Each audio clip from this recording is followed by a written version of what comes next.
ప్రభుత్వం తెలంగాణను అప్పుల కుప్పగా మార్చుతున్నది. కేవలం 2 ఏళ్లలోనే 2.88 లక్షల కోట్ల రుణాలు సమీకరించింది. ప్రస్తుత ఆర్థిక సంవత్సరం ముగిసే నాటికి ఇది 3 లక్షల కోట్లకు చేరే అవకాశం ఉన్నది. రాష్ట్ర సొంత ఆదాయ వనరులను పెంచుకోవడంలో ఘోరంగా విఫలమైన రేవంత్ రెడ్డి సర్కారు రుణ సమీకరణలో రాకెట్లా దూసుకెళ్తున్నది.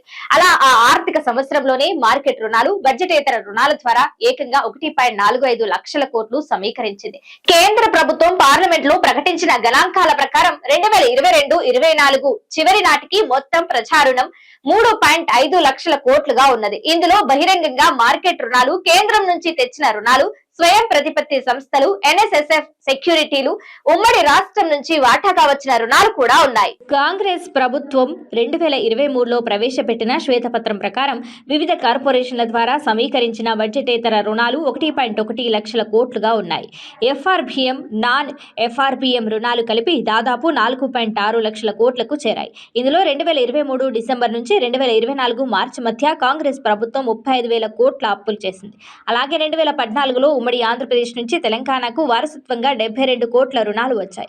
2024-25లో తెలంగాణ రుణభారం మరింతగా పెరిగింది. ఇక లోక్సభలో కేంద్రం ఆర్థిక శాఖ వెల్లడించిన వివరాల ప్రకారం ఎఫ్ఆర్బిఎం పరిమితుల కింద సేకరించిన 68,000 కోట్లతో కలిపి తెలంగాణ మొత్తం రుణాలు 4.42 లక్షల కోట్లకు చేరాయి. ఈ ఏడాది డిసెంబర్ 2 నాటికి మార్కెట్ రుణాలు మరో 66,000 కోట్లు పెరిగాయి. దీంతో ఎఫ్ఆర్బిఎం పరిధిలోని మొత్తం మార్కెట్ రుణాలు 5.08 లక్షల కోట్లకు ఎగబాకాయి. రేవంత్ రెడ్డి సర్కార్ బడ్జెటేతర అప్పులను కూడా అడ్డగోలుగా తీసుకుంటున్నది.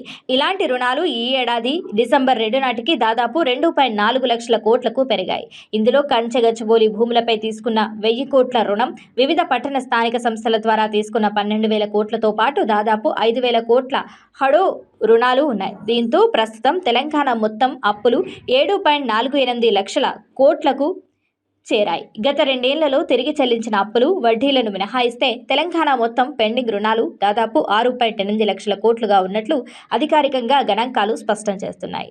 వీటికి తోడు ప్రస్తుతం ఆర్థిక సంవత్సరం 2025-26లో రాష్ట్రం కొత్తగా 71,400 కోట్ల రుణాలు సమీకరించేందుకు కేంద్రం అనుమతి ఇచ్చింది.